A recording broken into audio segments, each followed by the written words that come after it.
Super ஸ்டாருக்கு என்ன நல்லது? அவர் அரசியலுக்கு வராமல் இருக்கிறது தான் அவருக்கு நல்லது. ஆனந்தமாக அன்போடு தமிழ்நாட்டில் ஒரு அரசியல் இயக்கத்தை நாம் துவங்க வைக்கணும். அடுத்து நடக்கக்கூடிய தமிழகத்தினுடைய பொது தேர்தலில் நம்முடைய கட்சி போட்டியிடும், அது எந்த மாற்று கருத்தும் இல்லை. உங்களோடு பயணம் செய்யணும். தமிழ்நாட்டினுடைய எந்த பிரச்சனையும் கூட முன்னிறுத்தி சமரசம் இல்லாத நம்முடைய தமிழ்நாட்டினுடைய வளர்ச்சியை நம்ம எல்லோரும் கொண்டு போகணும். நாம் யாருக்கும் போட்டி கிடையாது. ஆளுங்கட்சி இருக்கு, நிறைய எதிர்கட்சி இருக்கு, எல்லோரும் இருக்கட்டும். இந்த கல்ட்டு பாலிடிக்ஸ்ல இருந்து வெளியே வரணும். ஒரு காமன் மேன் பாலிடிக்ஸ் கொள்கை இருக்கக்கூடிய இயக்கமாக அது கட்சியாக முன்னாடி வரணும். அவ்வளவு குவாலிட்டியான லீடர்ஸ் நம்ம பண்ணணும். இந்த permanent leaders, permanent MLA, permanent ministers, permanent MPs, அதை நம்ம உடைக்க போறோம். அது எந்த மாற்று கருத்தும் இல்லை. இன்னைக்கு எந்த இடத்துல இணைஞ்சனோ அதே இடத்துல மரியாதையோடு, பண்போடு, அன்போடு என்னுடைய பாதை வேறு பாதையில பயணம் செய்யணும். இலக்குகள் இன்னும் பெரிதாக இருக்கிறது. நிறைய மக்கள் இணைச்சு செயல்படணும். ஒரு புதிய அரசியலை, அடிப்படை கட்டமைப்பை மாற்றக்கூடிய அரசியலை உருவாக்க வேண்டும் என்கின்ற ஒரு எண்ணத்தோடு இன்னைக்கு ரொம்ப பண்போடு சொல்லிவிட்டு அதே இயக்கத்திலிருந்து வெளியே வருகின்றேன். இது தமிழர் பண்புன்னு கூட வச்சுக்கலாம். வெளியே சென்றாலும் கூட மரியாதையோடு சொல்லிவிட்டு செல்வது நம்முடைய பண்பு என்பதுதான் எனக்கும் இலக்கணமாக இருந்திருக்கிறது. இன்றிலிருந்து நம்முடைய ஒரு புதிய பாதை, ஒரு புதிய இயக்கம், ஒரு புதிய பொலிட்டிக்கல் மூவ்மெண்ட், அடிப்படையில் இருந்து ஒரு புதிய பரிமாணத்தோடு, பார்வையோடு பார்க்கக்கூடிய ஒரு விதத்துல தான் நம்முடைய மூவ்மெண்ட்டை நம்ம ஆரம்பிக்கணும். நீங்கள் எல்லோரும் சேர்ந்து இணைஞ்சு அதை ஆரம்பிக்கணும் அப்படிங்கிறது என்னுடைய பெரிய ஆசைங்க. ஒரு கிராமத்தில் பிறந்து ஒரு சாதாரண குடும்பத்தில், விவசாய குடும்பத்திலிருந்து ஒரு காமன் மேன் அரசியலுக்கு வர்றதே நம்ம ஊர்ல நாம ஒதுங்கிக்குவோம், வரமாட்டோம். பட் அதே போல என்னுடைய பாதையும் கூட 2009 கேப்டன் விஜயகாந்த் அவர்களுடைய கட்சியில தேமுதிகல ஐஎம் லக்னோல படிக்கும் பொழுது ஒரு இன்டர்ன்ஷிப்பாக 3 மாத காலம் ஆரம்பித்து, அதன் பிறகு 10 ஆண்டு காலம் கழித்து பாரதிய ஜனதா கட்சியில் ஆரம்பித்து 6 ஆண்டுகள் பாரதிய ஜனதா கட்சியில் இருந்து இன்னைக்கு தனித்துவமாக நம்முடைய இயக்கத்தை மக்கள் முன்னாடி வைக்கணும், உங்க முன்னாடி வைக்கிறோம். அரசியல்னா என்னன்னே தெரியாம ஒரு புதிய அரசியலை தமிழகத்துல கொண்டு வர முடியுமான்னு யோசித்த தருணம். இன்னைக்கு வயது 42, கிட்டத்தட்ட 17 ஆண்டுகள் போராடிக்கிட்டே இருக்கிறேன். ஒரு புதிய பாதை உருவாக்க முடியுமா, ஒரு பெட்டர் பாலிடிக்ஸ், ஒரு பெட்டர் சொசைட்டி கொண்டு வர முடியுமா. அதே நேரத்தில் நிறைய யூகங்கள், நிறைய பேர் நிறைய சொல்றதுனால இதே டெல்லியில ஆகஸ்ட் 24 2020 பிஜேபி இணைய வரும் பொழுது சூப்பர் ஸ்டார் ரஜினிகாந்த் அவங்க எனக்கு போன் பண்ணாங்க.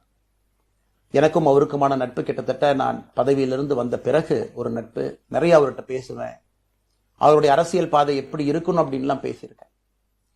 அப்ப திரு சூப்பர் ஸ்டார் அவர்கள் இங்க டெல்லியிலிருந்து திரும்ப வரணும், அவருடைய இயக்கத்தில் இணைய வேண்டும் என்ற வேண்டுகோளை ஆகஸ்ட் 24 ஒரு நாளைக்கு முன்னாடி பிஜேபியில சேரும் பொழுது வைத்த பொழுது 3 விஷயம் தான் என் கண் முன்னாடி இருந்துச்சுங்க. தமிழ்நாட்டுக்கு எது நல்லது? அது எந்த மாற்று கருத்தும் இல்லை. சூப்பர் ஸ்டார் அரசியலுக்கு வர்றதுதான் தமிழ்நாட்டுக்கு நல்லது. சூப்பர் ஸ்டாருக்கு என்ன நல்லது? அவர் அரசியலுக்கு வராமல் இருக்கிறது தான் அவருக்கு நல்லது. கோவிட் காலகட்டத்தில் அவருக்கு இருக்கக்கூடிய உடல் பிரச்சனைகள், அதையே பார்த்துக்கணும். முதல்ல அவர் ஆரோக்கியமா சந்தோஷமா இருக்கணும். அண்ணாமலைக்கு எது நல்லது? பாரதிய ஜனதா கட்சியில் இணைகின்றேன் என்கின்ற வாக்குறுதியை திரு சந்தோஷ் ஐயா கிட்ட கொடுத்தேன், ஒரு ப்ராமிஸ் கொடுத்தேன். அதை பிரேக் பண்ணக்கூடாது அப்படிங்கிறதுல நான் தெளிவாக இருந்தேன். ஸோ 3 கான்ஃபிளிக்ட் இங்க இருக்கும் பொழுது, ஸோ ஒரு நாள் இந்த கட்சியில் இணைவதற்கு முன்பாகவே முழு கான்ஃபிளிக்ட்.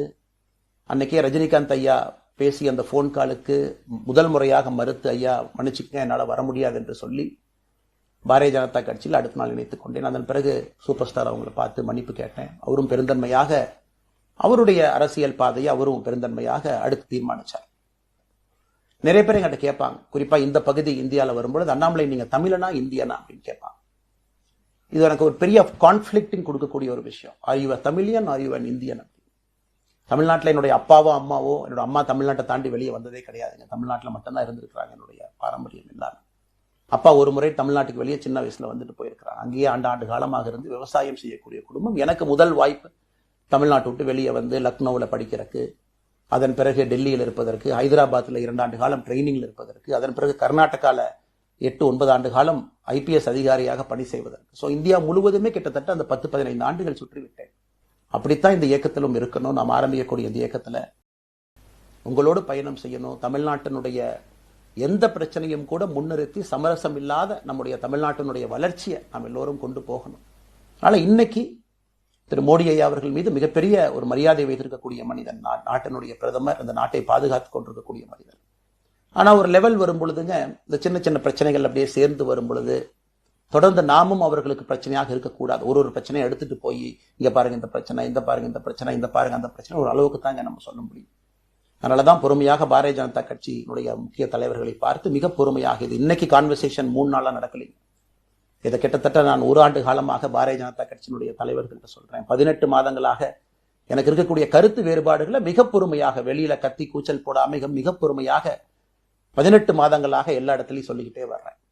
டிசம்பர் 4ஆம் தேதி பாரதிய ஜனதா கட்சிக்கு சொன்னேன், நான் கட்சியிலிருந்து வெளியே செல்ல இருக்கின்றேன், இன்னைக்கே உங்களை நான் தயார்படுத்த விரும்புறேன், அதனால நீங்க நாளைக்கு நான் எடுத்தோம் கவுத்தம் ஒரு முடிவெடுப்பதாக நீங்கள் நினைக்கக்கூடாது. டிசம்பர் 4, 2024 25 பாரதிய ஜனதா கட்சிக்கு சொல்லி, அடுத்து நாம் என்ன செய்ய போறோம், அடுத்து நாம் இதெல்லாம் பேசிட்டோம், பழச பேசிட்டோங்க, இருந்ததை பேசிட்டோம். அடுத்து ஆனந்தமாக அன்போடு தமிழ்நாட்டில் ஒரு அரசியல் இயக்கத்தை நாம் துவங்க இருக்கின்றோம். இது அரசியல் இயக்கமா கட்சி இல்லையா அப்படின்னு நீங்க யாரும் கேட்கவே வேண்டாம். கண்டிப்பாக தமிழகத்துல அடுத்து நடக்கக்கூடிய தமிழகத்தினுடைய பொது தேர்தலில் நம்முடைய கட்சி போட்டியிடும், அதில் எந்த மாற்று கருத்தும் இல்லை. அதற்கு நாம தயார் பண்ணணும், நிறைய லீடர்ஸை தயார் பண்ணணும், நிறைய கேடர்ஸை வாலண்டியர்ஸை தயார் பண்ணணும், உத்வேகத்தோடு தயார் பண்ணணும், அவங்களுக்கு அந்த ஸ்கில் செட்டை நம்ம உருவாக்கி கொடுக்கணும். அதற்கு கொஞ்சம் நேரமாகும். நாம் இது ஒரு இயக்கமாக ஆரம்பித்து நிறைய மனிதர்களை உள்ளே கொண்டு வந்து அவர்களுக்கு சில இடத்துல அரசியலை சொல்லிக் கொடுத்து எல்லா தரப்பட்ட மனிதர்களையும் உள்ளே கொண்டு வந்து, ஏன்னா பாரதிய ஜனதா கட்சியினுடைய தலைவராக பொறுப்பேற்ற பிறகு நான் முதல்ல போய் ஆசீர்வாதம் யார்கிட்ட வாங்கினாங்க, சமீபத்தில் மறைந்த நல்ல கண்ணையாகிட்ட தான். எல்லா மனிதர்களையும் உள்ளடக்கிய அரசியலை நாம் முன்னிறுத்தணும். டெக்னோகிராட்ஸ் பெருமளவில் நமக்குள்ள வரும், பெருமளவில் நமக்குள்ள டெக்னோகிராட்ஸ் வரும். இன்னைக்கு அமெரிக்கா போறோம், யூரோப் போறோம், அங்க போய் நமக்கே எவ்வளவு பெருமையா இருக்கு. ஒரு மிகப்பெரிய நிறுவனம் நிவிடியா எடுத்துக்கங்க, மைக்ரான் எடுத்துக்கங்க, சாம்சங் எடுத்துக்கங்க, இன்டெல் எடுத்துக்கங்க, அங்க இருக்கக்கூடிய இன்ஸ்டாகிராம், ஃபேஸ்புக், கூகுள், ஆல்பபெட் பார்க்கும் பொழுது வைஸ் பிரசிடென்ட் பாத்தீங்கன்னா ஒரு தமிழன் அங்க உட்கார்ந்து இருக்கிறான். இந்தியன் என்கின்ற அடையாளத்தோடு அங்கே ஒரு தமிழன் அமர்ந்திருக்கின்றார்.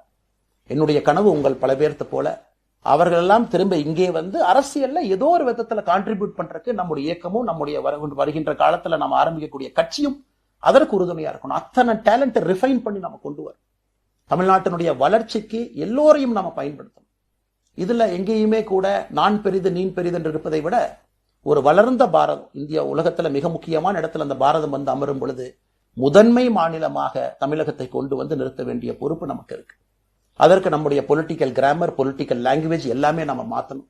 நம்ம பேசக்கூடிய விஷயம். அடுத்து இன்னொன்னு கேட்கறாங்க, நான் கமெண்ட் வர அப்படியே நான் பேச ஆரம்பிக்கிறேன். தமிழ்நாட்டில் இன்னைக்கு ஒரு அரசியல் கட்சி வேணுமான்னு கேட்டீங்கன்னா கண்டிப்பா வேணும், அது எந்த மாற்று கருத்தும் இல்லை. காரணம், ஒரு கடைக்கு போய் நாம ஒரு டூத் பேஸ்டோ ஒரு அரிசியோ ஒரு பருப்போ வாங்கினா கூட 10 கடை ஏறி இறங்கி எங்க அம்மா அதெல்லாம் பார்த்து விலையை பார்த்து தரத்தை பார்த்து பொருளை பார்த்து அத்தனை முறை வாங்கித்தான் பார்ப்பேன். ஏன்னா அது நம்ம உடம்புக்குள்ள போற விஷயம். ஆனா அரசியல் கட்சி இன்னைக்கு எத்தனையோ கட்சிகள் இருந்தாலும் கூட என்னுடைய நம்பிக்கை, நம்முடைய நம்பிக்கை, வருகின்ற காலத்துல நம்முடைய அரசியல் இயக்கம் கட்சியாக மாறும் பொழுது மக்கள் அந்த தரத்தை பிரித்து பார்ப்பாங்க. இந்த கல்ட்டு பாலிடிக்ஸ்ல இருந்து வெளியே வரணும், ஒரு காமன் மேன் பாலிடிக்ஸை முன்னிறுத்தணும், சமரசம் இல்லாத கொள்கை இருக்கக்கூடிய இயக்கமாக அது கட்சியாக முன்னாடி வரணும். அவ்வளவு குவாலிட்டியான லீடர்ஸை நம்ம பில்ட் பண்ணணும். ஒரு முதலமைச்சர் தமிழகத்தை மாற்ற முடியுமான்னு கேட்டீங்கன்னா கண்டிப்பா முடியாது. முதலமைச்சர் இருக்கக்கூடிய 35 கேபினெட் அமைச்சர்கள் மாற்ற முடியுமான்னு கேட்டா கண்டிப்பா முடியாது. 234 சட்டமன்ற உறுப்பினர்கள் மாற்ற முடியுமான்னு கேட்டா முடியாது. 39 பாராளுமன்ற உறுப்பினர்கள் மாற்ற முடியுமான்னு கேட்டீங்கன்னா முடியாது. அவர்களோடு உள்ளாட்சி பிரதிநிதிகளாக இருக்கக்கூடிய கிட்டத்தட்ட 30,000க்கும் மேற்பட்ட பிரதிநிதிகள், பஞ்சாயத்து தலைவர்ல இருந்து ஆரம்பித்து கவுன்சிலர்ல இருந்து ஒரு கார்பரேஷன் கவுன்சிலர் இருந்து மேயர்ல இருந்து, நம்முடைய நோக்கம் எல்லா இடத்துலையும் கிளீன் பாலிடிக்ஸ் கொண்டு வரும். தமிழகத்துல கிட்டத்தட்ட 8 கோடி பேருக்கு நாம இருக்கோம், 5.5 கோடிக்கு மேற்பட்ட வாக்காளர்கள் இருக்கும் பொழுது எல்லோரையும் அரசியலுக்கு வாய்ப்பு கொடுக்கணும். டேர்ம் லிமிட் கொண்டு வரணும், எத்தனை முறை எம்எல்ஏவாக இருக்கணும், எத்தனை முறை எம்பியா இருக்கணும், எல்லோருக்கும் அது பொருந்தும், எனக்கும் அது உட்பட. இந்த permanent leaders, permanent MLAs, permanent ministers, permanent MPs, அதை நம்ம உடைக்க போறோம். அது எந்த மாற்று கருத்தும் இல்லை. அது என்னை ஆரம்பித்து முதல் மனிதனாக இந்த இயக்கத்தில் இணைத்துக் கொண்டிருக்கக்கூடிய என்னை, ஒரு சாதாரண ஒரு மனிதராக என்னை ஏற்றுக் கொண்டிருக்கக்கூடிய ஒரு காமன் மேன் என்னை ஆரம்பித்து எல்லோருக்கும் இது பொருந்தும். இதை நாம இந்த இயக்கம் கட்சியாக மாறுகின்ற முதல் நாள்ல நாம சொல்ல போறோம். ஏபிஜே அப்துல் கலாம் ஐயாவுடைய பேரில் கோயம்புத்தூர்ல வீத லீடர்ஸ்க்கு கீழே நாம பாலிடிக்ஸ்ல எத்திக்ஸ்க்காக ஒரு சென்டர் ஆரம்பித்து வருகின்றவங்க எல்லாமே இதுக்குள்ள ட்ரெயின் ஆகி தான் வெளியே வருவாங்க. உள்ளாட்சி தேர்தலில் நிக்கிறாங்க, they will get trained, come and stand in local body election.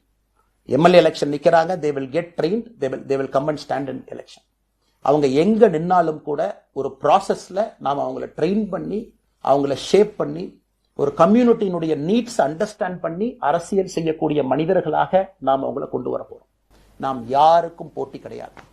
ஆளுங்கட்சி இருக்கு, நிறைய எதிர்கட்சி இருக்கு, எல்லோரும் இருக்கட்டும், சந்தோஷமா இருக்கட்டும், அவங்கவுங்க கொள்கையை சொல்லட்டும். நம்முடைய கொள்கையும் வருகின்ற காலத்துல நம்ம எல்லோரும் இணைஞ்சு நம்ம கொள்கையை சொல்ல போறோம். பில்டிங் கட்டுறோம், கீழிருந்து கட்டுறோம், அதை சரியான முறையில கட்டி எடுத்துட்டு போகணும்.